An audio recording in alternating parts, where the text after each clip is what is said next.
আসসালামু আলাইকুম। আশা করি সবাই ভালো আছেন, আমিও ভালো আছি। চলে আসলাম আমার প্রিয় বিড়ালকে গোসল করাইতে। গরম পানি যখন বসাইছি, বালতিটা নিয়েছি, তখনই সে বুঝতে পারছে যে ওরা আমি গোসল করাবো। সে খাটের নিচে লুকাইছে, 1 ঘন্টা চেষ্টা করে ওরা আমি বের করছি। বের করে যখন নিয়ে আসি, যে ওর যে গোসল, মানে সে বলতে পারতেছে না যে গোসল আমি করবো না, কিন্তু ওরা নিয়ে আইনা ধইরা দেখতেছেন শ্যাম্পু গুলাইছি, একটু সাবান দিয়ে হালকা করে একটু ডলে দিতেছি।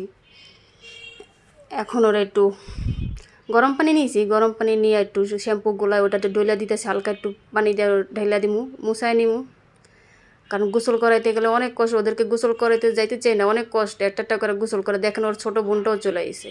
এটা তো অনেক পিছিয়ে, এটা গোসল করানোর জন্য এটা জাস্ট মুছাই দিমু, কারণ এত ছোটো বিড়ালের গোসল করাইলে ঠান্ডা লাগবে।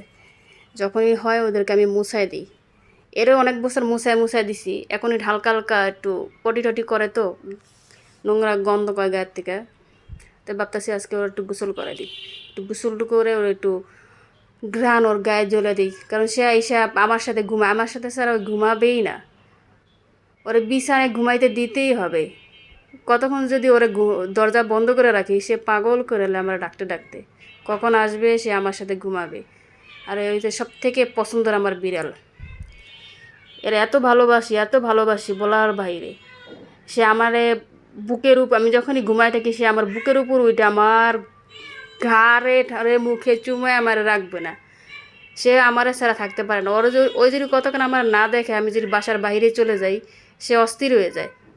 সে খুঁজতে থাকে যে কেউ বেল দিল, আমি আসলাম নাকি, এরকম করে খুঁজতে থাকে। যখনই আমি আসি, মানে গায়ের সাথে গ্যাসবে কি আদর দেখাবে, ওর জন্য কিছু আনছি নাকি, মাছ ওর প্রিয় হয়েছে, ওদের মাছ।